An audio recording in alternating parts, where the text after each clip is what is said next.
Hello hello hello hello. नमस्कार नमस्कार नमस्कार नमस्कार। कैसे हो मेरे प्यारे बच्चों? उम्मीद करता हूं सब अच्छे होंगे और मजे में होंगे। तो बच्चों, एक बार फिर से मैं आपके सामने एक नया लेक्चर लेके, तो आज के लेक्चर में क्या होने वाला है, आज मैं आपको क्या सिखाने वाला हूं। तो बच्चों, जब मैं इलेक्ट्रोकेमिस्ट्री पढ़ता था ना, तो मेरे सामने ना एक प्रॉब्लम आती थी। वो प्रॉब्लम क्या थी वो आप अभी मैं आपको बताने वाला हूं।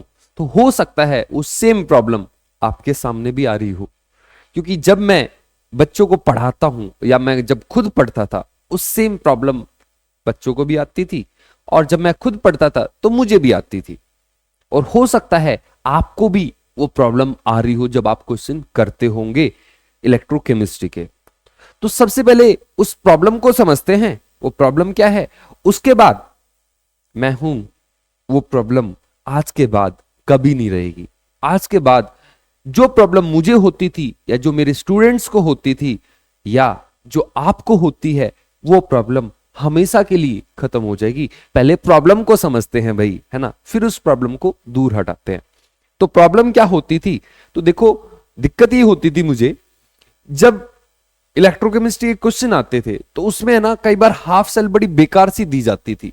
अपन ने तो बड़ी सिंपल वाली हाफ सेल देखी थी, Zn+2, इतना सिंपल होता था। लेकिन ये तो चार चार चीजें देगा एक साथ, तो ये इनका क्या मतलब है, ये चार चीजें क्यों दे रहा है?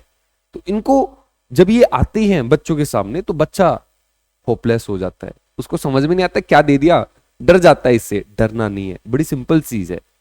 अभी तक आपने इन चीजों को समझा नहीं है, इसलिए ये डिफिकल्ट लगती है। इस दुनिया में जो केमिस्ट्री है, केमिस्ट्री के अंदर कोई भी टॉपिक है वो डिफिकल्ट नहीं है। आपको समझ में नहीं आ रहा है इसलिए वो डिफिकल्ट हो जाता है या उससे आपको डर लगता है।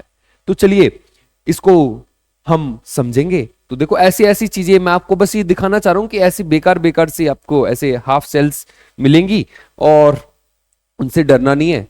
आज के बाद तो आपको डर लगेगा नहीं, इसकी मेरी गारंटी है। तो आज मैं आपको थोड़ा सा हाफ सेल का बारे में बताने वाला हूं, हाफ सेल का जो डर होता है उसको निकालने वाला हूं। तो देखो भाई, तुम्हें है ना इस पूरी केमिस्ट्री के अंदर, पूरी इलेक्ट्रोकेमिस्ट्री के अंदर मेनली तीन टाइप की हाफ सेल मिलेंगी, बस तीन टाइप की। वो तीन टाइप के हाफ सेल समझ गए तो हर चीज समझ गए। तो अपनी जो ये क्या है, अपनी ये जो हाफ सेल है, ये तीन टाइप की होती है। कौन सी तीन टाइप, उनको देखेंगे यार, देखेंगे। तीन टाइप्स की होती है हाफ सेल, 3 टाइप्स। और जब भी हम जितने भी टाइप देखेंगे उसमें है ना, हम अपने आप से 4 क्वेश्चन पूछेंगे। हमें 4 चीजें जाननी रहती है किसी भी हाफ सेल के बारे में। अगर वो 4 चीज जान गए तो आपको कभी भी जिंदगी में हाफ सेल से डर नहीं लगेगा। वो 4 चीजें कौन सी हैं? तो सबसे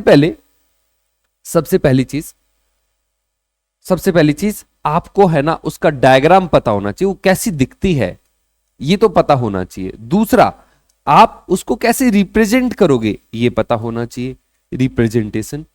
और चौथी चीज आपको है ना, तीसरी चीज डायग्राम हो गया, रिप्रेजेंटेशन हो गया, उसकी है ना रिएक्शन लिखनी आनी चाहिए। हाफ सेल है, या तो उसमें ऑक्सीडेशन होगा या रिडक्शन होगा। दो ही तो हाफ सेल होती है भाई, एक ऑक्सीडेशन हाफ सेल, एक रिडक्शन हाफ सेल। तो रिएक्शन लिखनी आनी चाहिए। और चौथा, आपको नर्स्ड इक्वेशन अप्लाई करनी आनी चाहिए, नर्स्ड इक्वेशन। ये 4 चीज ई लगती है हमें किसी भी हाफ सेल के लिए, ठीक है। तो चलिए एक एक करके अपनी हाफ सेल से स्टार्ट करते हैं। तो सबसे पहला टाइप, इसको पढ़ाने की जरूरत है नहीं, पहले टाइप को ये तो आप जानते हो, इसको तो हम पहले से यूज करते आ रहे, पहले दिन से। तो जो पहला टाइप होता है, फिर भी एक बार देख लेते हैं यार, है ना। तो जो पहला टाइप होता है, आपको दिख रहा है क्या ये? हाँ, जो पहला टाइप होता है वो होता है आपका मेटल आयन हाफ सेल।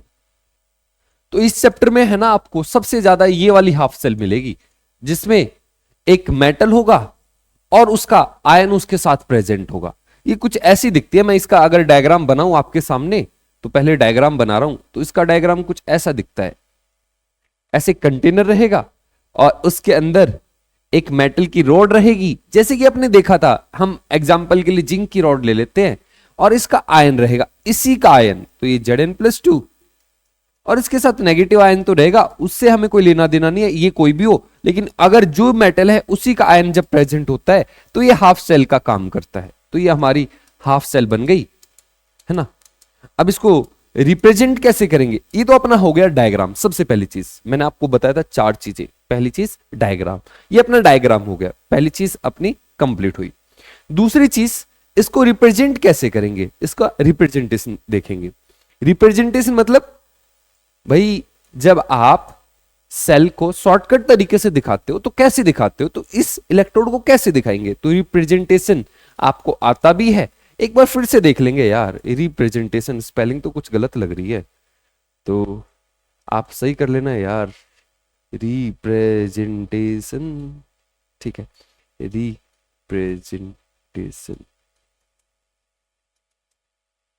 तो इसका रिप्रेजेंटेशन करते हैं, कैसे करेंगे, तो देखो भाई, अगर ये एनोड की तरह काम करेगी, ये दोनों तरह काम कर सकती है, अगर ये कैथोड की तरह काम करेगी, अगर ये एनोड की तरह काम कर रही है तो इसको कैसे दिखाएंगे, एनोड मतलब ऑक्सीडेशन, तो इसको हम लेफ्ट साइड में दिखाएंगे, ठीक है, तो हम इसको ऐसे दिखाएंगे Zn+2, ठीक है, और ये आपका आएगा इसके बाद सॉल्ट ब्रिज। ये जो आयंस होते हैं ना हमेशा सॉल्ट ब्रिज के पास में होते हैं, इस बात को ध्यान रखना। ऑक्सीडेशन रिडक्शन के हिसाब से नहीं लिखते इनको, इससे ये बन रहा है इसलिए ऐसा लिख दिया, ऐसा नहीं, जो आयन होता है हमेशा सॉल्ट ब्रिज के साइड में लगता है, ठीक है। आप चाहो तो इसकी स्टेट भी बता सकते हो, ये सॉलिड और ये एक्वस, ठीक है। अगर मैं इसी इलेक्ट्रोड को अगर ये कैथोड की तरह काम करिए और इसको रिप्रेजेंट करना चाहूं तो इसको ऐसे दिखाऊंगा Zn+2 से Zn, ठीक है, और सॉल्ट ब्रिज किस तरफ है, कैथोड को हम राइट साइड में दिखाते हैं, तो ये यहां पे अपना सॉल्ट ब्रिज है, सॉल्ट ब्रिज के साइड में आयन को दिखाया जाता है। इसकी स्टेट भी दिखा सकते हो, ये एक्वस, ये सॉलिड, सिंपल है। ये आप यार इतनी बार कर चुके हो, अब तो इसके बहुत सारे क्वेश्चन भी कर चुके हो, तो ये सबसे सिंपल हाफ सेल है जो हम सबसे ज्यादा यूज करते हैं इलेक्ट्रोकेमिस्ट्री के अंदर, metal metal ion half cell. अब इसकी रिएक्शन लिखनी देख लेते हैं एक बार, है ना। तो रिप्रेजेंटेशन हो गई, अब तीसरी चीज इसकी रिएक्शन, और फिर हम नर्स्ट इक्वेशन लगा देंगे। तो देखिए इसकी इक्वेशन कैसे लिखेंगे, केमिकल रिएक्शन, सेल रिएक्शन बोले या हाफ रिएक्शन बोले या सिंपल रिएक्शन बोले, तो अब मैं रिएक्शन लिखूंगा। रिएक्शन कैसे लिखेंगे यार, ये अपन ने एनोड की पहले रिएक्शन दिखाते हैं, अगर एनोड की तरह बिहेव कर रही है तो वहां पे ऑक्सीडेशन होगा, और ऑक्सीडेशन होगा तो रिएक्शन कैसे दिखाएंगे, हम ऐसे दिखाएंगे Zn से Zn+2 इलेक्ट्रॉन, ठीक है, ऑक्सीडेशन। अगर ये कैथोड की तरह काम करेगी तो वहां पे रिडक्शन होगा, और इस रिएक्शन को हम कैसे दिखाएंगे, इसकी रिएक्शन को कैसे दिखाएंगे, Zn+2 इलेक्ट्रॉन गिव्स Zn। आप बोलोगे यार ये तो सब आता है, ये सर आप क्यों करा रहे हो, आपने इतनी बार तो करा दिया है। तो देखो भाई ये तो तुझे आता है, आगे वाली जो चीजें हैं वो पता नहीं आती होंगी या नहीं आती होंगी, उसमें तू कंफ्यूज ना हो, इसलिए पहले ही मैं आपको सिखा रहा हूं, पहले बेसिक से चल रहे हैं, फिर धीरे धीरे एडवांस की तरफ बढ़ेंगे, ठीक है। और अगली चीज हमें नर्स्ट इक्वेशन लगानी आनी चाहिए, तो नर्स्ट इक्वेशन तो आपको लगानी आती है, याद है आपको नर्स्ट इक्वेशन। तो नर्स्ट इक्वेशन आप इसके लिए भी लगा सकते हो, इसके लिए भी, मैं एक के लिए लगा के दिखाऊंगा, दोनों के लिए नहीं लगा के दिखा रहा। तो ई नर्स्ट इक्वेशन जब स्टैंडर्ड कंडीशन नहीं है उस टाइम पे पोटेंशियल को मेजर करने के लिए काम आता है। मान लो अपन ऑक्सीडेशन पोटेंशियल निकालना चाहते हैं, तो ऑक्सीडेशन पोटेंशियल को ऐसे दिखाएंगे Zn से Zn+2 is equal to E0 Zn से Zn+2 माइनस 0.059, n अपना 2 है, लॉग Zn+2 के कॉन्सेंट्रेशन, ठीक है। ये जो पोटेंशियल है ये ऑक्सीडेशन पोटेंशियल है। अगर आप रिडक्शन पोटेंशियल लिखना चाहते हो तो दो तरीके हैं, आप यहां से नर्स्ट इक्वेशन लगा सकते हो इस इक्वेशन के ऊपर, और एक और आपको जुगाड़ बताता हूं, ये जो बी वैल्यू आई है इसके सामने माइनस लगा दो, क्योंकि जितना ऑक्सीडेशन पोटेंशियल होता है, रिडक्शन पोटेंशियल भी उतना ही होता है, बस माइनस लगाना होता है। ठीक है, तो ये अपनी पहली हाफ सेल, कौन सी half cell? Metal metal ion half cell. इसके बारे में आप बहुत अच्छे से जानते हो, इसका डायग्राम हो गया, इसको कैसे दिखाएंगे ये बता दिया, इसकी रिएक्शन कैसे होती है, लास्ट में नर्स्ट इक्वेशन। ये चार चीज हमें जाननी है, और एक बार रियल लाइफ में कैसी दिखती है ये हाफ सेल वो भी देख लो। तो metal metal ion half cell है, अगर मैं आपको दिखाऊं ये अपनी डैनियल सेल है, ये कॉपर की रोड है, तो इस कॉपर सल्फेट का सॉल्यूशन है। बीच में आप समझ रहे होंगे ये क्या चीज है ना, बताने की जरूरत नहीं है। और ये जिंक की इलेक्ट्रोड है, ये जिंक का सॉल्यूशन है। तो ये कुछ ऐसा दिखता है रियल लाइफ में, जो अभी मैंने पीछे डायग्राम में दिखाया था। तो चलिए आगे बढ़ते हैं, अगली जो हाफ सेल है उसकी तरफ आते हैं। ये जो हाफ सेल है ये भी आपने देखी है, इससे भी आप फेमिलियर हो, ये भी कुछ नई नहीं है। अगर मैं इसका नाम बोलूं तो इसको बोलते हैं सेकंड टाइप है ये आपका, तो इसको बोलते हैं गैस आयन हाफ सेल। आप बोलोगे ये तो बहुत अलग लग रहा है, आपको नाम सुनने में अलग लग रहा होगा, लेकिन आप है ना इसको जानते हो। सॉरी, क्या है नीचे, हाँ, तो आप इस गैस आयन हाफ सेल को जानते हो। आपने एसएचजी देखी थी, एसएचजी याद है? वो एसएचजी इसी टाइप की फ्यूल सेल है, इसी का एक टाइप है गैस आयन हाफ सेल का। तो एसएचजी में कुछ याद आ रहा है आपको कैसी होती थी एसएचजी? तो एसएचजी के अंदर आपको एक गैस मिलेगी, या ऐसी जो हाफ सेल रहेंगी ये थोड़ी सी अलग टाइप की है, ये बहुत कम देखने को मिलती हैं ऐसी हाफ सेल। तो इसका पहले डायग्राम समझते हैं। तो देखो गैस आयन हाफ सेल रहेगी ना, तो पहली चीज तो ये रहेगी कि ये ना पूरा बंद रहेगा कंटेनर। बंद क्यों रहेगा? गैस निकल के ना भाग जाए भाई, ठीक है। दूसरी चीज, इसके अंदर है ना एक वायर जरूर मिलेगा, जनरली प्लेटिनम का वायर रहेगा। क्यों रहेगा? क्योंकि इलेक्ट्रॉन को लाने ले जाने के लिए इस प्लेटिनम के वायर के अंदर से इलेक्ट्रॉन आएंगे जाएंगे, क्योंकि गैस तो अपने अंदर से इलेक्ट्रॉन ना तो मतलब ला सकती है ना भेज सकती है। कहना मैं ये चाहता हूं, गैस इलेक्ट्रिसिटी को कंडक्ट नहीं करती, उसके अंदर इलेक्ट्रॉन नहीं चलते हैं, इसलिए मेटल की रोड लगेगी। जनरली ये प्लेटिनम की रोड रहती है। यहां पे इसके नीचे यहां पे गैस का आयन रहेगा, कोई भी गैस हो सकती है, और यहां पे इसके ऊपर यहां पे आपकी गैस रहेगी, गैस। तो अगर आपको याद हो एसएचजी में हमने कुछ ऐसे ही किया था, यहां पे है ना H+ होते थे, याद है, नीचे H+, और यहां पे कोई गैस होती थी, कौन सी गैस होती थी? H2 gas. तो ये तो अपनी गैस हो गई, ये गैस का आयन हो गया, इसलिए इस हाफ सेल का नाम क्या है? Gas ion half cell. ये जो प्लेटिनम की रोड जो आपको दिख रही है, ये जो प्लेटिनम की रोड है या प्लेटिनम वायर बोलते हैं इसको, इसका कोई लेना देना नहीं है, मतलब ये रिएक्शन में पार्टिसिपेट नहीं करता, बस इसका एक ही काम होता है, इलेक्ट्रॉन को लाने का और ले जाने का। ठीक है, इतनी बात आई समझ में। और थोड़ा सा हम स्पेस रखते हैं कि भाई गैस भी तो डालनी है ना, गैस कैसे डालोगे? तो गैस को लाने ले जाने के लिए, प्रेशर को मेंटेन रखने के लिए यहां पे एक इनलेट रहता है, जहां से हाइड्रोजन गैस या कोई भी गैस, जरूरी नहीं होता कि एसएचजी ही बनाओ, और भी हो सकती है, क्लोरीन और Cl- से भी आप हाफ सेल बना सकते हो, वो भी इसी का टाइप होगा, गैस आयन हाफ सेल का। तो ये अपनी हाफ सेल रहने वाली है, ठीक है। और मैं अगर आपको थोड़ा सा और अच्छे से बना के दिखाऊं इस हाफ सेल को, तो ये जो वायर होता है ना, नीचे आने के बाद है ना थोड़ा सा ऐसा बड़ा सा कर देते हैं, इसको पोरस बना देते हैं, ताकि सरफेस एरिया बढ़ जाए और रिएक्शन ज्यादा हो सके। तो ये अपनी हाफ सेल, कौन सी half cell? Gas ion half cell. तो इसका डायग्राम बनाया, सबसे पहली चीज, पहला काम अपना हो गया डायग्राम बनाने का। अगली चीज है इसको रिप्रेजेंट कैसे करेंगे। रिप्रेजेंट करना आएंगे पहले हम उस पे, पहले हम इसके ना रिएक्शन देखेंगे। तो यहां पे है ना इस वाले केस में पहले मैं आपको इसकी रिएक्शंस दिखाने वाला हूं, इसमें रिएक्शन कैसे होंगी। रिएक्शन तो देखो इसमें दो रिएक्शन हो सकती है, या तो ऑक्सीडेशन होगा, या तो ये जो हाफ सेल है ये ऑक्सीडेशन की तरह काम करेगी, या फिर रिडक्शन की तरह, मतलब या तो एनोड की तरह काम करेगी या कैथोड की तरह, या तो इस पे ऑक्सीडेशन होगा या रिडक्शन होगा। तो ऑक्सीडेशन होगा तो किसका होगा, रिडक्शन होगा तो किसका होगा, ठीक है। तो सबसे पहले लेफ्ट साइड में हम ऑक्सीडेशन लिखते हैं, तो सबसे पहले मैं ऑक्सीडेशन रिएक्शन की ही बात करूंगा। तो ऑक्सीडेशन होगा किसका, तो देखो H प्लस का तो हो नहीं सकता, H प्लस के पास इलेक्ट्रॉन ही कहां है यार, एक ही तो एक इलेक्ट्रॉन होता था, वो भी निकाल दिया, अब कितने निकालोगे, तो इसका तो ऑक्सीडेशन हो नहीं सकता। प्लेटिनम का कोई रोल होता नहीं है, प्लेटिनम बस इलेक्ट्रॉन को लाने और ले जाने के लिए होता है। तो इलेक्ट्रॉन निकलेंगे तो किससे निकलेंगे, H2 से, तो H2 से इलेक्ट्रॉन निकलेंगे।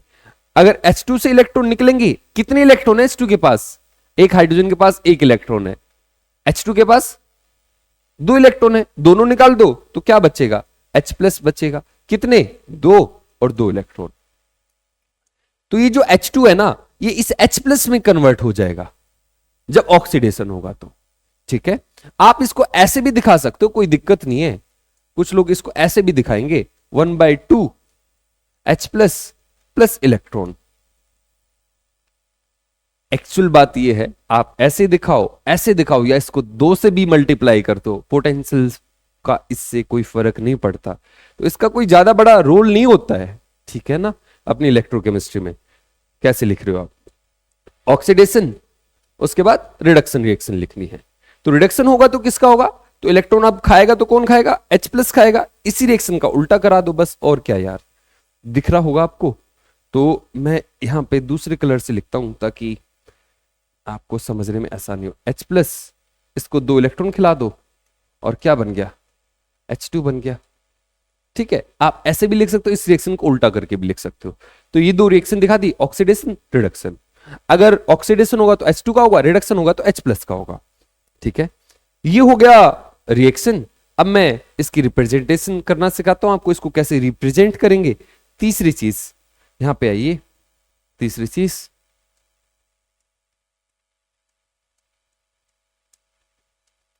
रिप्रेजेंटेशन। तो इसको रिप्रेजेंट कैसे करेंगे, तो भाई या तो आप इसको एनोड की तरह दिखाओगे या कैथोड की तरह, है ना। तो मैं इसको ऊपर ही लेके जाऊंगा, इसका रिप्रेजेंटेशन या तो एनोड की तरह होगा, या तो एनोड को रिप्रेजेंट करोगे या कैथोड को, ठीक है। तो एनोड मतलब लेफ्ट साइड में दिखाना है, तो सॉल्ट ब्रिज यहां पे रहेगा और आपको इसके इस तरफ दिखाना है।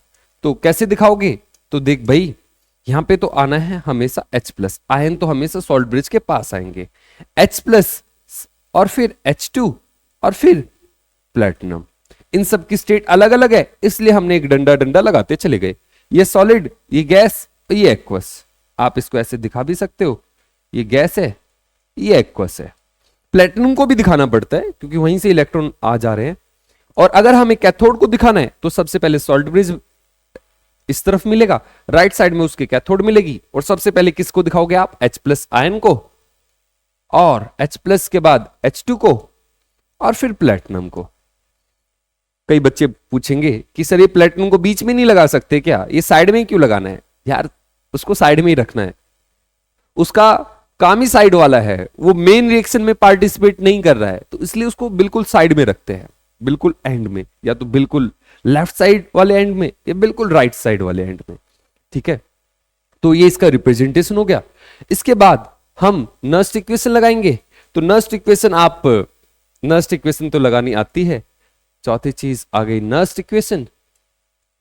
नर्स्ट इक्वेशन तो बताइए मैं किसके लिए लगा के दिखाऊं, मैं रिडक्शन रिएक्शन के लिए लिख के दिखा रहा हूं आपको। तो कैसे लिखूंगा मैं, तो इसको ऐसे लिखेंगे, ई H प्लस से H2। यहां पे आप प्लेटिनम को दिखाओ या ना दिखाओ, कोई लेना देना नहीं होता, इसको भी मत दिखाओ बेशक, यहां पे बस रिडक्शन लिख दो, ऑक्सीडेशन लिख दो, उतना भी समझता है, ठीक है ना। यहां पे इतनी जरूरत नहीं होती प्लेटिनम वगैरह को दिखाने के लिए और कैसे ऑर्डर में लिखना है, बस आप यहां पे दिखाइए क्या हो रहा है, रिडक्शन हो रहा है, ऑक्सीडेशन, उसके हिसाब से आप बस यहां पे डायरेक्ट लिख भी सकते हो कि रिडक्शन, और यहां पे E0 H प्लस से, इसको लिखो या ना लिखो क्योंकि इसकी वैल्यू 0 होती है, आप सब जानते हो, -0.059। मैं ये वाली जो रिएक्शन है इस पे नर्स्ट इक्वेशन को अप्लाई करूंगा, तो n यहां पे 2 है। अगर मैं ये वाली भी लिखता तब भी हमारी इक्वेशन ऐसी ही बनती है, आप करके देख लेना, कोई ज्यादा डिफरेंस नहीं आएगा, n की जगह 1 आएगा, वहां हाफ आएगा, बात एक ही रहने वाली है, आप देख लेना जो भी मैं बोल रहा हूं। लॉग ऊपर आएगा प्रेशर ऑफ H2 और नीचे आएगा H प्लस की कॉन्सेंट्रेशन का स्क्वायर।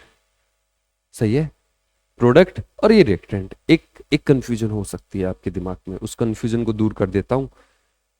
कंफ्यूजन ये हो सकती है, ये प्रेशर क्यों लिख दिया मैंने, कॉन्सेंट्रेशन क्यों नहीं लिखी? तो देखो भाई, पहले उस कंफ्यूजन को दूर करता हूं। आपके जो के होते हैं ना, के, ये दो टाइप के होते हैं, केपी, केसी। आपने दो टाइप के पढ़े हैं, लेकिन जरूरी नहीं ये दो ही टाइप के होते हैं, ये और भी टाइप है इसका। एक के पीसी भी होता है, जिसमें प्रेशर और कॉन्सेंट्रेशन दोनों को लिखते हैं। तो ऐसे ही आपका क्यू पीसी होता है, क्यू सी होता है और क्यू पी होता है। यहां पे इस इलेक्ट्रोकेमिस्ट्री में gas gas ion half cell में जो हम क्यू यूज करते हैं वो पीसी वाला होता है। उसमें प्रेशर भी लिखते हैं हम, उसमें कॉन्सेंट्रेशन भी लिखते हैं। तो परेशान मत होना, कंफ्यूज मत हो जाना, ठीक है। तो चलिए, अब मैं कुछ आपको ऐसी मजेदार चीजें बताने वाला हूं जो आपको ना तो किसी बुक में मिलेंगी, ना ही कोई आपको आपका टीचर बताएगा। तो चीजें क्या है, एक बार मैं पानी पी लेता हूं, फिर मैं आपको बताऊंगा। 1 मिनट दीजिए बस।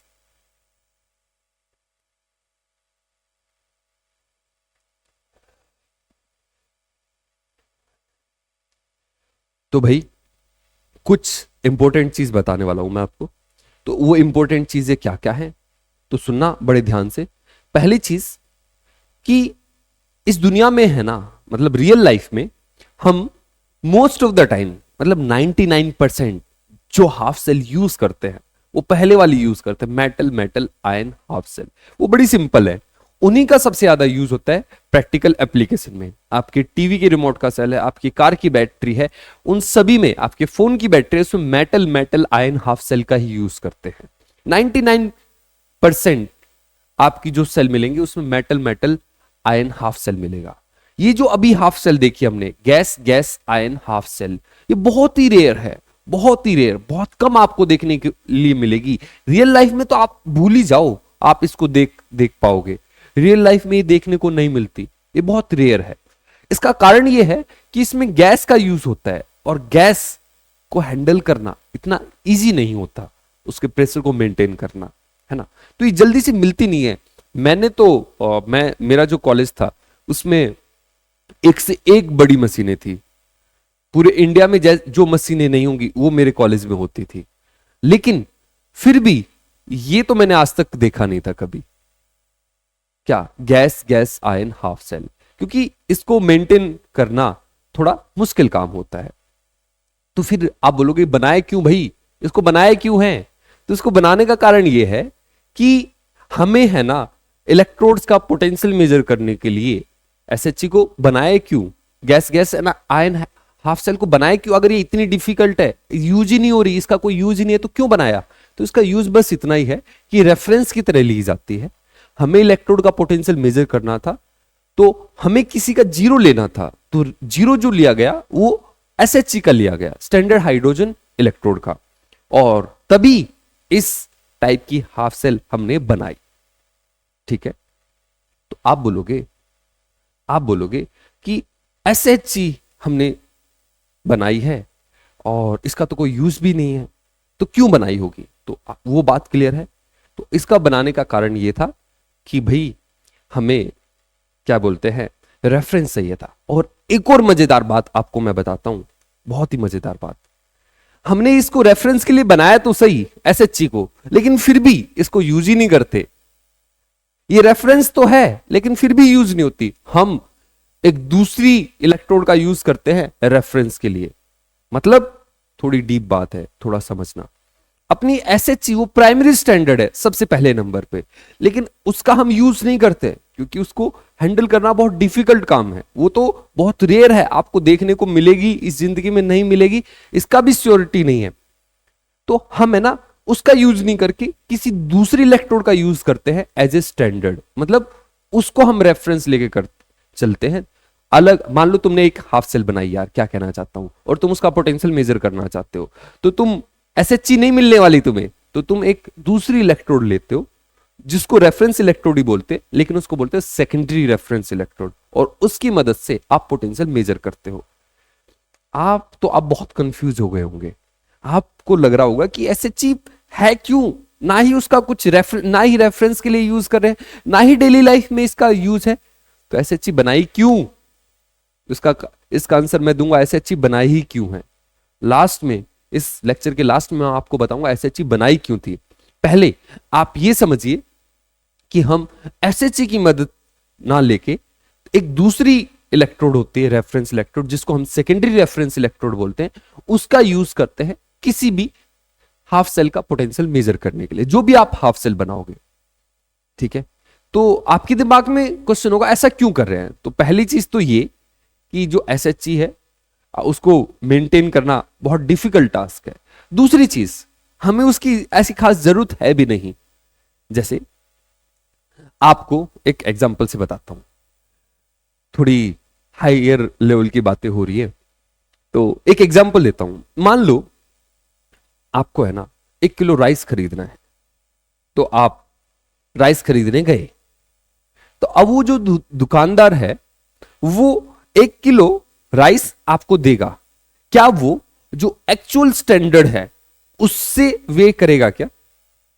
प्लेटिनम इरिडियम का एक सिलेंडर होता है, आपने फिजिक्स में पढ़ा होगा, 1 किलो का, वो कहीं लंदन में रखा हुआ है, क्या वो उसके साथ वे करेगा क्या? नहीं, वो तो बस रेफरेंस के लिए है, वो हमारा मेन रेफरेंस है। बाकी उससे हमने सेकेंडरी रेफरेंस बना रखे हैं जो वेट्स है। समझ में आया? और उससे वो राइस को मेजर कर रहा है। क्लियर है? इसी तरीके से जो एसएचजी है वो तो एक जगह रखी रहती है, उसका कोई ज्यादा यूज नहीं होता, वो बस रेफरेंस के लिए है। डेली लाइफ में हम जो यूज करेंगे वो यूज करेंगे सेकेंडरी इलेक्ट्रोड। चलिए उस सेकेंडरी इलेक्ट्रोड के बारे में थोड़ा सा आपको मैं बताता हूं, और आइए अपने अगले टाइप की तरफ। और एक बार मैं आपको ये दिखा देता हूं, ये क्या है ये अपनी वही है एसएचजी, वो कुछ ऐसी दिखती है रियल लाइफ में। तो देखो यहां पे क्या है, ये प्लेटिनम का वायर है। ठीक है, ये अंदर से बंद है, पैक है अंदर यहां पे। ठीक है, ये प्लेटिनम का वायर यहां पे आया हुआ है, और यहां से है ना ये हाइड्रोजन गैस आ रही है, हाइड्रोजन गैस। इस प्रेशर को मेंटेन करना बड़ा डिफिकल्ट टास्क होता है। हाइड्रोजन वैसे ही फ्लेमेबल, आग वाग लग सकता है, धमाका हो सकता है, तो ये वाली हाफ सेल हम जनरली यूज नहीं करते हैं। ठीक है, तो यहां से हाइड्रोजन आती है, यहां से प्लेटिनम का वायर है, यहां पे इसके नीचे यहां पे ये H+ है, HCl है, कोई भी एसिड ले सकते हो, H+ की कॉन्सेंट्रेशन। तो ये अपनी गैस आयन हाफ सेल कुछ ऐसी दिखती है रियल लाइफ में। चलिए आगे बढ़ रहे हैं हम, मैं आपको तीसरे टाइप की तरफ लेके चल रहा हूं, और जो तीसरा टाइप है वो तीसरा टाइप कौन सा है? तो तीसरा टाइप बड़ा खतरनाक है, इसी से सबसे ज्यादा डर लगता है, क्योंकि मेटल आयन हाफ सेल वो तो बड़ी आसान है, वो उसको तो सब कोई जानता है, और गैस आयन हाफ सेल उससे भी आप फैमिलियर हो जाते हो। लेकिन ये तीसरे वाला, इसके बारे में बहुत कम ही लोग जानते हैं, मतलब इससे फैमिलियर बहुत कम लोग होते हैं, इसमें कंफर्टेबल बहुत कम लोग होते हैं, तो आप वो लोग बन जाइए। ठीक है, चलिए मैं आपकी हेल्प करता हूं आपको ये तीसरी टाइप की इलेक्ट्रोड को समझाने के लिए।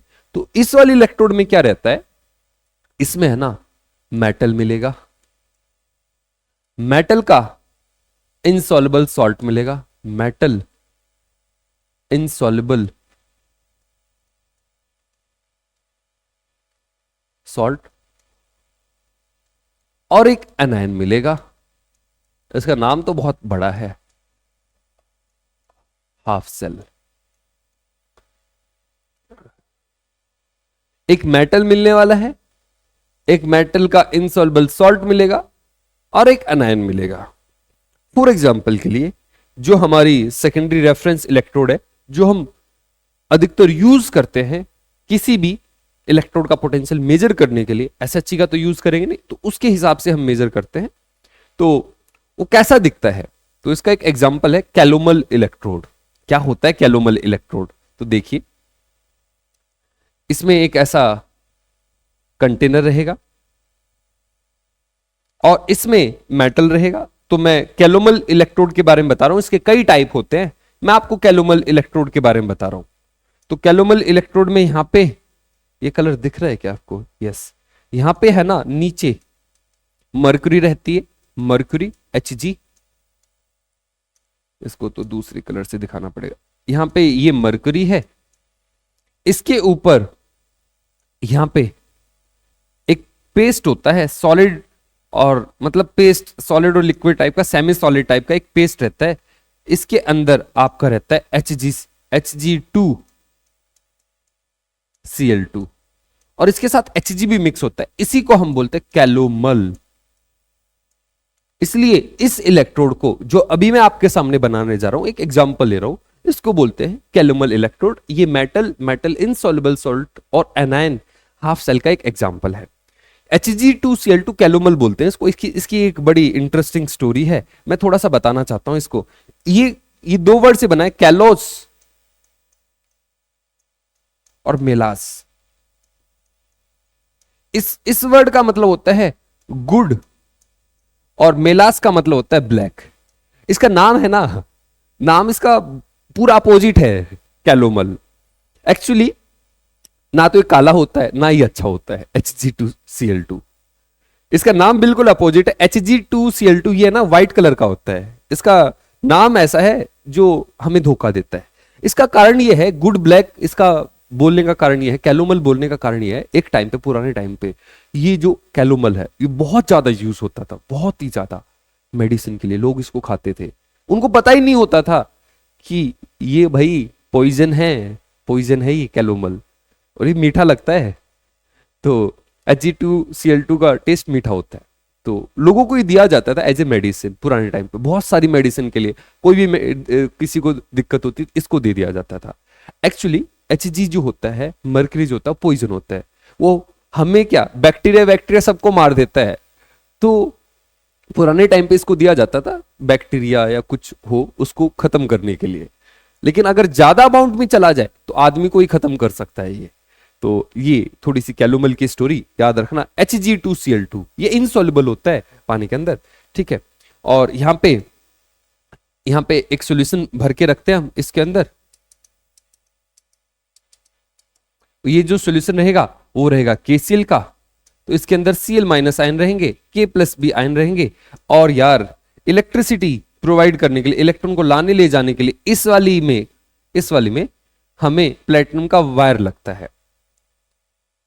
इलेक्ट्रॉन लाएंगे लेके जाएंगे कैसे भाई? यहां पे कोई ऐसा सॉलिड सब्सटेंस नहीं दिख रहा है जहां से इलेक्ट्रॉन आ जा सके। मरकरी मेटल है, इलेक्ट्रिसिटी कंडक्ट कर सकता है, लेकिन वायर कहां से लगाएंगे? तो किसी ना किसी चीज के थ्रू इलेक्ट्रॉन लाने ले जाने हैं, इसलिए यहां पे प्लेटिनम यूज होता है इस वाली कैलोमल इलेक्ट्रोड में। लेकिन कुछ ऐसी भी हैं जिसमें प्लेटिनम की जरूरत नहीं पड़ती है, वो भी मैं आपको बताऊंगा। और फिर इसको बंद कर देंगे, गैस वैस का कुछ सीन है नहीं। ये हो गई अपनी कैलोमल इलेक्ट्रोड। ये इसका डायग्राम है, और इसके वेरिएशन भी होते हैं। कई बार है ना, ये जो चीज है इसको उठा के ऊपर रख देते हैं, KCl को नीचे रख देंगे, ऐसा भी कर सकते हैं वो, ठीक है। ये एक डायग्राम बनाया है, मैं आपको बस बताना चाहता हूं क्या क्या मिलेगा। तो आपको एक तो मिलेगा यहां पे ये मेटल Hg, इसका इनसॉल्युबल सॉल्ट, ये सोल्युबल नहीं होता पानी के अंदर, और ये KCl, ठीक है। ये इसका एनायन, ये इनसॉल्युबल सॉल्ट, और ये मेटल। नाम सेंस बना रहा है, मेटल इनसॉल्युबल सॉल्ट और एनायन। अब इसको रिप्रेजेंट कैसे करना है, रिप्रेजेंटेशन इसका समझते हैं। तो चलिए इसका रिप्रेजेंटेशन करना सीखेंगे। तो दिख रहा होगा आपको, यस। तो चलिए इसका रिप्रेजेंटेशन करना सिखाता हूं आपको। पहले मैं ना आपको इसकी रिएक्शन लिखना सिखाऊंगा, क्योंकि एक बार जब रिएक्शन लिखनी आ जाती है तो रिप्रेजेंटेशन करना आसान हो जाता है। तो इसकी रिएक्शन लिखेंगे, ये दो रिएक्शन दिखा सकता है, तो यहां जगह तो है नहीं, तो मैं इसकी दोनों रिएक्शन यहां अलग अलग करके दिखाऊंगा। ऑक्सीडेशन रिएक्शन दिखा सकता है और रिडक्शन रिएक्शन दिखा सकता है। अब ऑक्सीडेशन होगा तो किसका होगा? ऑक्सीडेशन होगा तो इसमें क्या है, मेटल और मेटल का इनसॉल्युबल सॉल्ट। तो ऑक्सीडेशन होगा तो मेटल का होगा, और मेटल कौन है? Hg, और इसने इलेक्ट्रॉन निकाल दिए तो क्या बना? इससे बनेगा Hg प्लस, ठीक है। Hg ने अपना इलेक्ट्रॉन निकाला और इससे क्या बना? Hg plus. लेकिन हम इसको ऐसे नहीं दिखाएंगे, ऐसे नहीं दिखाएंगे। क्यों नहीं दिखाएंगे ऐसे? पहली चीज तो Hg इलेक्ट्रॉन निकालेगा तो Hg प्लस बनेगा, Hg प्लस 1 स्टेबल नहीं होता है। Hg प्लस, दो Hg प्लस आपस में जुड़ के Hg2 टू प्लस बना देते हैं, क्योंकि ओड इलेक्ट्रॉन स्पीसीज होती है, इसके पास ओड नंबर ऑफ इलेक्ट्रॉन्स होते हैं, इसलिए डाइमर फॉर्म करती है। डी ब्लॉक जब हम पढ़ते हैं तब इसके बारे में डिटेल में पढ़ते हैं। तो Hg ऐसे नहीं रहेगा, तो हम इसको कुछ ऐसे दिखाएंगे, 2Hg+2, और नहीं नहीं नहीं नहीं नहीं, नहीं 2Hg+ नहीं, 2Hg+ तो आपस में आके जुड़ जाएंगे, तो इसको ऐसे दिखाएंगे Hg2+2 इलेक्ट्रॉन। आप बोर तो नहीं हो रहे हैं यार? ये कुछ ऐसा ही है, तो आप सीखो, मजा आएगा आपको। पता नहीं मजा आ रहा है नहीं आ रहा है, आई डोंट नो, लेकिन आपको ऐसी चीजें सिखा रहा हूं मैं जो बहुत कम टीचर आपको सिखाएंगे इस पूरे यूट्यूब पे। तो 2Hg, Hg2+2 इलेक्ट्रॉन, ठीक है। अब हम इसको ऐसे भी नहीं दिखाएंगे, क्यों?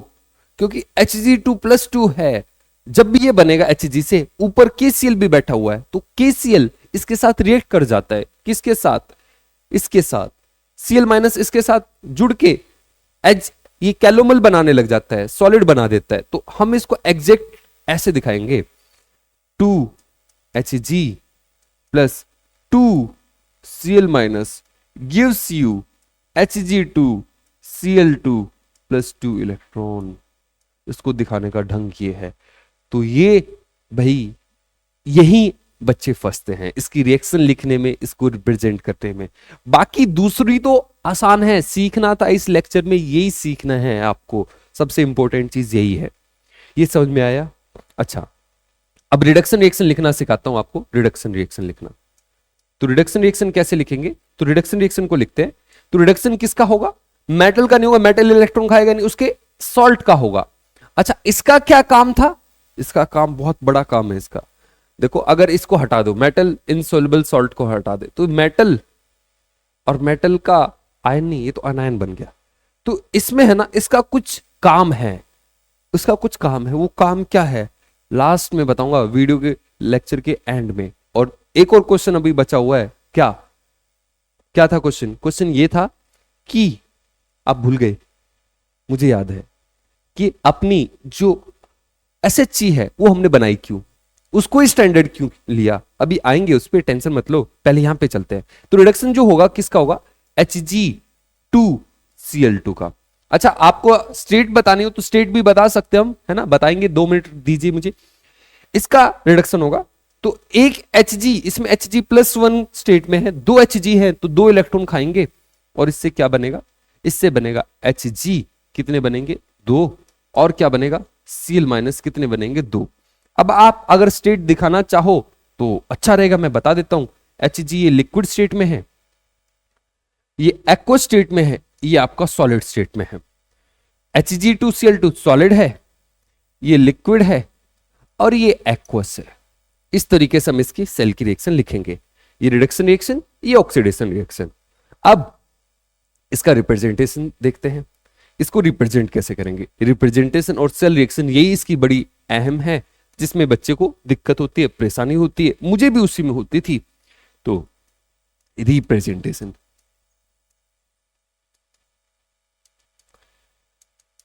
रिप्रेजेंटेशन में सबसे पहले हम एनोड की तरह इसको रिप्रेजेंट करेंगे। एनोड, तो एनोड की तरह कैसे रिप्रेजेंट करेंगे? एनोड मतलब हमें लेफ्ट साइड में दिखाना है। तो सबसे पहले मैं अपना सॉल्ट ब्रिज बना दिया।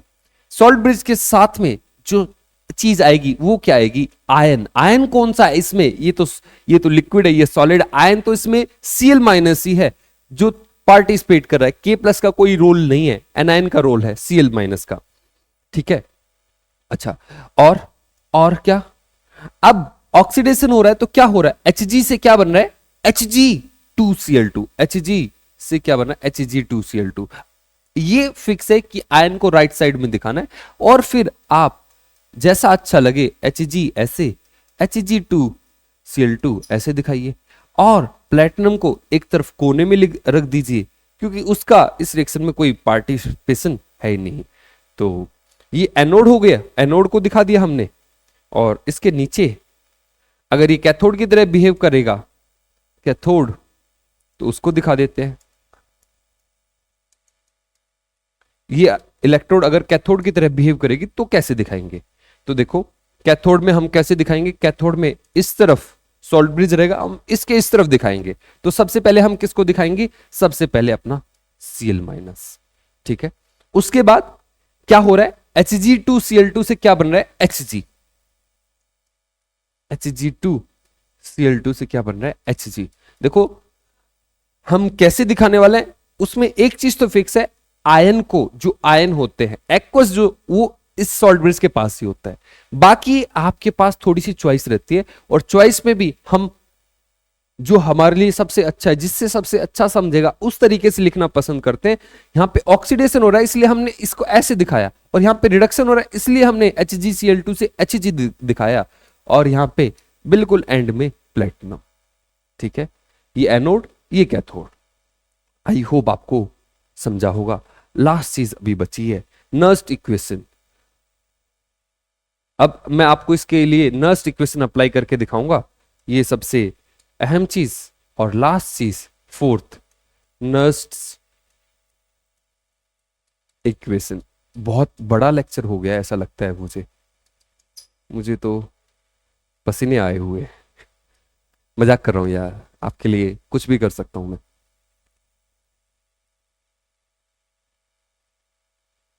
ज्यादा तो नहीं बोल दिया मैंने, मुझे ऐसा लग रहा है, इसलिए मैं सोचने लग गया था। चलिए, तो चलिए इसका नस्ट इक्वेशन लगाते हैं, रिडक्शन के लिए लगाते हैं। तो मैं रिडक्शन लिख रहा हूं बस, और क्योंकि मुझे बहुत बड़ा लिखना पड़ेगा, अगर मुझे लिखना है तो मैं बस इतना भी लिख सकता हूं। रिडक्शन किससे किस में होगा, तो रिडक्शन होगा, कहां गई रिडक्शन रिएक्शन मेरी, ये रिडक्शन रिएक्शन मेरी Hg2Cl2 से Hg और Cl बन रहा है, तो मुझे ऐसे लिखना पड़ेगा। तो इसलिए मैं बेटर ऐसे लिखना पसंद करूंगा, रिडक्शन -0.059 अपॉन n 2 है। और अब चीजों को रखते हैं, तो देखो लॉग, ये एक्वस है, Cl माइनस का स्क्वायर, और किसी को लिखने की जरूरत नहीं, ये लिक्विड है, प्योर लिक्विड को नहीं लिखते, सॉलिड है इसको भी लिखने की जरूरत नहीं है। तो इसका नर्स्ट इक्वेशन बड़ी सिंपल सी दिख रही है। तो ये जो अपनी कैलोमल इलेक्ट्रोड है, इसका जो पोटेंशियल होता है Cl माइनस पे डिपेंड करता है। तो ये हमारी सेकेंडरी रेफरेंस इलेक्ट्रोड है, इसका जीरो नहीं होता, इसका कुछ 0 पॉइंट समथिंग होता है, 0.242 ऐसा समथिंग इसका पोटेंशियल होता है। तो इसका जीरो नहीं होता। इसकी मदद से हम किसी इलेक्ट्रोड का पोटेंशियल मेजर कर सकते हैं, क्योंकि इसका हमें पता है, ठीक है। इतनी बात आई समझ में। आपको एक और मजेदार बात बताता हूं, ये calomel electrode secondary reference electrode है, लेकिन आजकल, ये पहले यूज करते थे, आजकल हम इसका भी यूज नहीं करते। अब हम आजकल सिल्वर क्लोराइड और क्लोराइड आयन से बनी जो हाफ सेल होती है उसका यूज करते हैं एज ए रेफरेंस। इसका कारण यह था कि इसमें मर्करी यूज होता है, जो टॉक्सिक होता है, पॉइजनस होता है, और एनवायरमेंट के लिए हार्मफुल है, इसलिए इसका यूज अभी कम हो चुका है डेली लाइफ में। लेकिन इसका काफी ज्यादा यूज होता था एक टाइम पे, कुछ लोग अभी भी करते हैं। ये इलेक्ट्रोड कुछ ऐसी दिखती है रियल लाइफ में, ये बड़ी आम है, बड़ी पोर्टेबल है, और बहुत कम सेंसिटिव होते हैं, रफ एंड टफ है, ठीक है। तो इसका हम बहुत ज्यादा यूज करते हैं एज ए रेफरेंस इलेक्ट्रोड। ये आपको इंडिया मार्ट से भी मिल जाएगी, खरीद सकते हो आप इसको। तो हमारा लेक्चर खत्म होने को है, मैं एक बार पानी पी लेता हूं, फिर कुछ आपके क्वेश्चन होंगे उनके जवाब दूंगा, और फिर हम कुछ क्वेश्चन की प्रैक्टिस करके फिर आगे चलेंगे।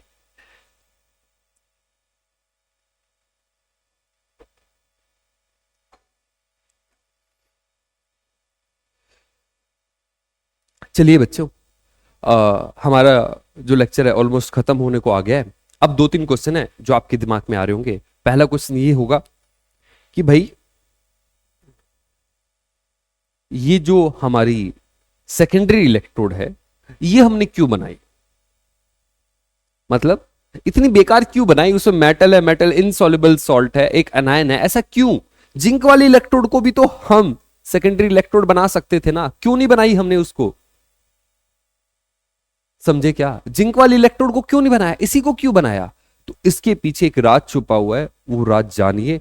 आप अपने टीचर से पूछोगे, मे बी आपके टीचर को भी ना पता हो कि इसी को हमने सेकेंडरी इलेक्ट्रोड क्यों बनाया, जिंक कैलोमल को ही क्यों बनाया, जिंक वाली को क्यों नहीं बनाया। तो भाई बात ऐसी होती है, अगर मैं दोनों को कंपेयर करूं, यहां पे मैं बना देता हूं, ये जिंक है और Zn+2 है। इसका जो पोटेंशियल है ना, वो कांस्टेंट नहीं रहता, वो चेंज हो जाता है। हमें रेफरेंस इलेक्ट्रोड ऐसे चाहिए जिसका जो पोटेंशियल है, जो हमें पता है, वो उतना ही रहे, बार बार चेंज ना हो। इसका पोटेंशियल बार बार चेंज हो जाता है, ये सेंसिटिव है, तो इसका पोटेंशियल ही फिक्स नहीं, तो हम कैसे मेजर करेंगे भाई? आपका 1 किलो बार बार बदल रहा है, तो चावल कैसे मेजर करोगे? समझ में आ रहा है क्या?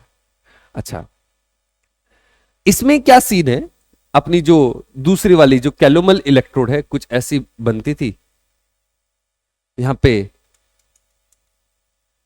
Hg होता था और यहां पे Hg2Cl2 होता था, कैलोमल होता था Hg2Cl2, और ऊपर यहां पे KCl का सॉल्यूशन होता था। तो इसमें खास बात यह होती है कि इसमें पोटेंशियल चेंज नहीं होता है। क्यों नहीं होता है? तो इसको एक एग्जांपल समझिए।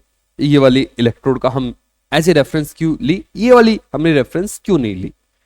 तो इसका कारण ये है, जैसे पानी की टंकी होती है ना, पानी की टंकी है, उसमें जो पानी का लेवल है बहुत सारी चीजों पे डिपेंड करता है। इवेपोरेशन ज्यादा हो गया, पानी का लेवल चेंज हो गया, तो सेंसिटिव है ना। तो ये कुछ वैसा है। लेकिन अगर पानी की टंकी में अगर हमने एक वाटर लेवलर लगा दिया, मतलब एक ऐसा सेंसर लगा दिया जो जैसे लेवल कम होगा पानी ला देगा, और जैसे पानी ज्यादा हो गया तो पानी को खोल देगा, पानी को निकाल देगा, वो एक लेवल पे फिक्स रहेगा। ये वाली इलेक्ट्रोड कुछ ऐसी है। कैसे काम करती है ये? मान लो कभी ऐसा हो गया कि Cl- का अमाउंट ज्यादा हो गया, Cl- का अमाउंट ज्यादा हो गया, तो ये अपने आप ये जो Cl- है, sorry sorry sorry sorry sorry, एक मिनट दीजिए मुझे। मान लो जैसे यहां पे इसका अमाउंट बार बार चेंज हो रहा है, इसका पोटेंशियल इस पे डिपेंड कर रहा है, इसी तरीके से यहां पे हमारा पोटेंशियल बार बार चेंज ना हो, तो आपने है ना कुछ इक्विलिब्रियम में सोल्युबिलिटी प्रोडक्ट वगैरह के बारे में पढ़ा होगा।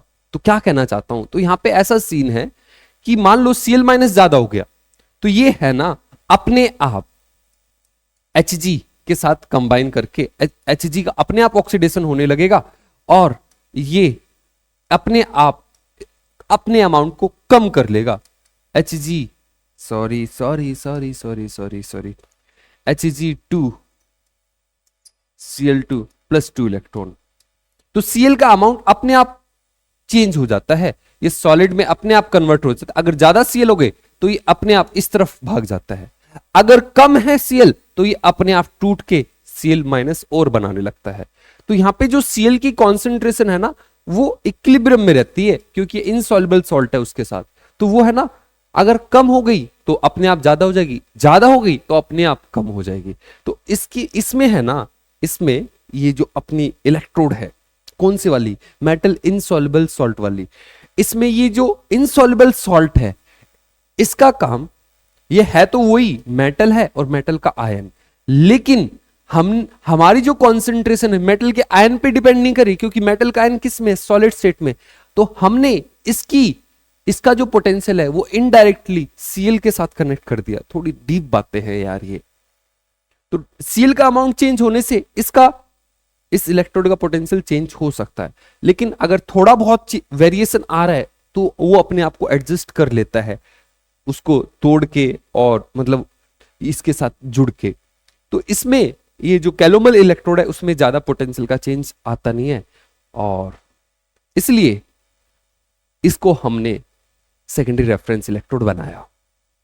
दूसरी चीज, हाइड्रोजन इलेक्ट्रोड SHE, उसी को रेफरेंस क्यों लिया, उसी का जीरो क्यों माना? इसी का जीरो मान लेते, ये इतनी अच्छी है तो इतनी मतलब इसका पोटेंशियल भी सेम रहता है, इजी टू हैंडल है, रफ एंड टफ है, तो SHE इतनी बेकार सी इलेक्ट्रोड हमने क्यों बनाई, उसी का जीरो क्यों लिया? तो इसका कारण ये है भाई, जो SHE है वो साइंटिफिकली बहुत आइडियल है। साइंटिफिक तरीके से देखा जाए तो हाइड्रोजन इलेक्ट्रोड का जीरो मानना हमारे लिए सबसे बेस्ट रहेगा। क्यों? क्योंकि सबसे सिंपल सिस्टम है यार, सबसे सिंपल सिस्टम हाइड्रोजन का सिस्टम है। इसीलिए अधिकतर जगह, जैसे एटॉमिक मास जब पहली बार डिफाइन हो रहा था तो हाइड्रोजन के हिसाब से डिफाइन हो रहा था, क्योंकि हाइड्रोजन सबसे सिंपलेस्ट एटम है, सबसे कम मास उसका है। आज तो कार्बन 12 है, वो भी उसका 12वां हिस्सा, जो कि हाइड्रोजन के ऑलमोस्ट इक्वल है। तो हाइड्रोजन को इसलिए लिया जाता है क्योंकि वो सबसे सिंपल सिस्टम है, सबसे बेसिक सिस्टम है। तो हाइड्रोजन में क्या होता है, ये जो SHE है उसमें है ना एक प्रोटॉन है प्लस है और एक इलेक्ट्रॉन है, इनका आपस में लेना देना होता है। H प्लस के साथ इलेक्ट्रॉन लेना मतलब प्रोटॉन और इलेक्ट्रॉन का, तो सबसे सिंपल सिस्टम है। बाद में तो प्रोटॉन के साथ बड़ी बेकार बेकार चीजें आएंगी, तो इसको लेने का सबसे मेन कारण यह है साइंटिफिकली SHE अपनी आइडियल है जिसका हम जीरो मान सकते हैं, इसलिए हमने उसका जीरो माना, सबसे सिंपलेस्ट सिस्टम है। आई होप आपको बहुत सारी चीजें समझ में आई होंगी, और मैंने जितना मेरे पास ज्ञान था, मोस्ट ऑफ द नॉलेज आपको देने की कोशिश की है।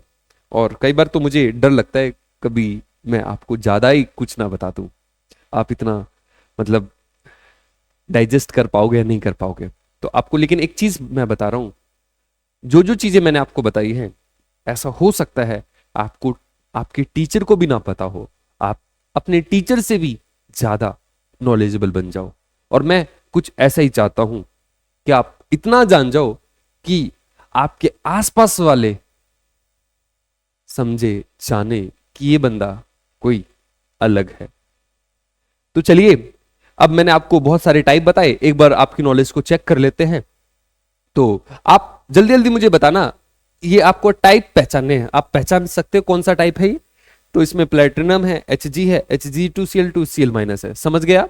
मेटल इनसॉल्युबल सॉल्ट और उसका अनायन वाली ये इलेक्ट्रोड है, कैलोमल इलेक्ट्रोड है, ये कैलोमल हाफ सेल है। आगे वाले पे चलते हैं, ये कौन सी है, तो ये अपना मेटल है, ये मेटल का इनसॉल्युबल सॉल्ट है, सॉलिड लिखा हुआ है, ये उसका अनायन है। उसी का एक टाइप है, इसको silver chloride ion half cell बोलते हैं, और इसका ये भी हमारी सेकेंडरी रेफरेंस इलेक्ट्रोड है। आगे चलते हैं, ये आप समझ पा रहे कौन सी है, इसमें गैस है, गैस का आयन है, प्लेटिनम तो इलेक्ट्रॉन लाने ले जाने के लिए है, तो गैस आयन हाफ सेल है। इसके बाद चलते हैं, ये अपनी सिंपलेस्ट मेटल है, मेटल का आयन है, मेटल आयन हाफ सेल, और इसको तो कौन भूल सकता है, ये अपनी SHE है, गैस आयन हाफ सेल का एग्जाम्पल है। ये मैंने आपको 3 टाइप बताए, एक नया टाइप आपके लिए मैं देके जा रहा हूं, तो आप बता सकते हो कौन सा है। तो जितने 3 टाइप बताए उसमें से तो नहीं है, ये बहुत रेयर है, रेयर से भी रेयर। तो इसमें लिक्विड है ब्रोमीन और उसका आयन है ना, ये गैस आयन जैसा ही है, लेकिन ब्रोमीन अब गैस नहीं होता है, कैसा होता है, लिक्विड, और ये उसका आयन। और ये कार्बन सॉलिड क्यों लिया, ये भाई ग्रेफाइट है, इलेक्ट्रॉन को लाने ले जाने के लिए प्लेटिनम के साथ ब्रोमीन रिएक्ट कर सकता है, इसलिए प्लेटिनम को नहीं लिया गया, यहां पे डायमंड को लिया गया है। आई होप आपको समझ में आया होगा, और आज के लेक्चर में पता नहीं आपको मजा आया होगा या नहीं आया होगा, लेकिन मैं एक चीज की गारंटी लेता हूं, आपने आज जो सीखा है वो बहुत बहुत आगे जाने के बाद आपको सीखने को मिलता। जब आप MSc वगैरह करते, BSc करते, तब जाके आप इतना सीख पाते हाफ सेल के बारे में। तो आज के बाद आपको हाफ सेल से कभी डर नहीं लगेगा, ये मेरी गारंटी है। तो आज के लिए इतना ही, मिलते हैं अगली वीडियो में, तब तक के लिए गुड बाय, थैंक यू। और मेरा नाम भूले तो नहीं,